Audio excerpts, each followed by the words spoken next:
So today, we're going to do something kind of wild.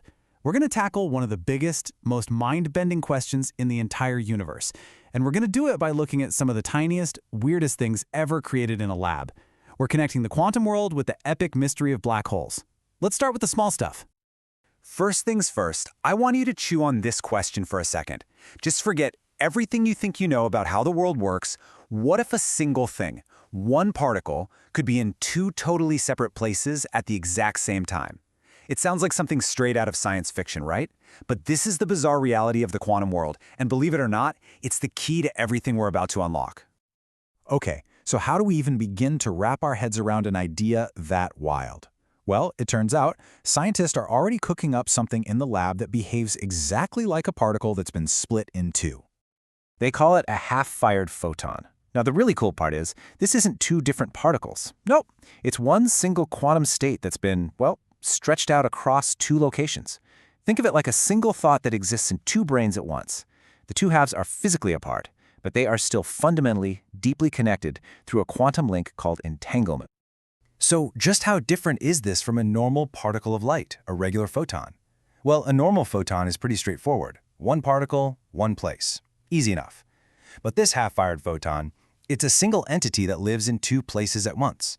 And because its two halves are entangled, if you do something to one half, the other half reacts instantly, no matter how far apart they are. They are linked forever. Now you'd think something this strange must be incredibly fragile, right? But here's the twist. It's the exact opposite. This spooky connection is protected by the very shape of its quantum state, something scientists call topological protection. The best way to picture it is like a very specific kind of knot in a rope. You can shake the rope all you want, but the knot stays tied. This makes that link between the two halves unbelievably stable, and that right there is a crucial point to remember. All right, let's grab our next piece of this puzzle and build on that idea. We're going to go from particles being split in two to another idea that sounds totally impossible: heat that can basically teleport. So in certain special materials, scientists can link up these teeny tiny vibrations, they're called photons, into entangled pairs. What does that actually mean? Well, it means they can move heat energy from point A to point B without that energy ever traveling through the empty space in between them. It's kind of like feeling the warmth of a campfire, except there's nothing but empty space between you and the flames. So how in the world do they pull this off? In the lab, they use these special layers of a material called graphene to soak up heat. Then, a device pairs up those heat vibrations, the photons, into these special entangled states. And here's where the magic happens. That energy doesn't travel, it just reappears somewhere else at a remote heat sink. It's just a powerful reminder that down at the quantum level, energy plays by a whole different set of rules. Okay, we've got split particles and we've got teleporting heat. What on earth could any of this have to do with outer space? Well, we are about to use these tiny, weird lab experiments to take a crack at the biggest, baddest mystery in the entire cosmos, the black hole. The problem has a name, the black hole information paradox. And it's a paradox for a really good reason. It puts two of our most fundamental, rock-solid theories of the universe, general relativity and quantum mechanics, into a fight to the death. So in one corner, you've got Einstein's general relativity. It says the gravity of a black hole is so crushingly strong that once anything crosses its edge, the event horizon, it's gone forever. Any information it carried, every detail about it, is just deleted from the universe. But in the other corner, you have quantum mechanics, and it has one unbreakable golden rule. Information can never, ever be destroyed. It can be scrambled, it can be changed, but it can't just be erased. One of these theories has to be wrong.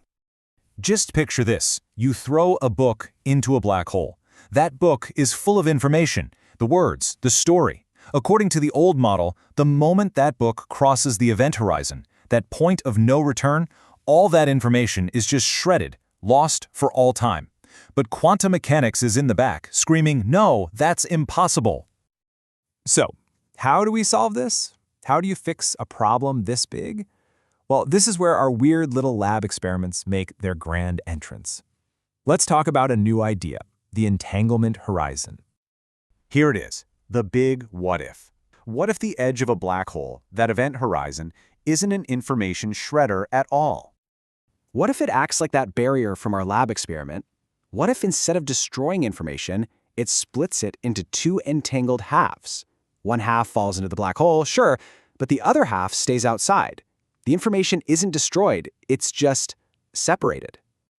This is a total game changer. The old view saw the event horizon as a one-way door to oblivion, a place that destroys information. But this new model completely reimagines it as an entanglement boundary. It doesn't erase anything. It just preserves that quantum connection, that entanglement between what falls in and what stays out.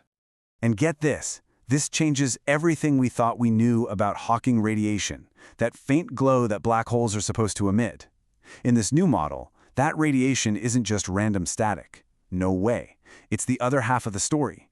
It's the scrambled, entangled partner to the information that fell in, carrying the secrets of what was lost across the horizon. Now for what is, to me, the most exciting part. This isn't just some cool theory to scribble on a whiteboard. Nope. Because we can actually build these quantum systems in the lab.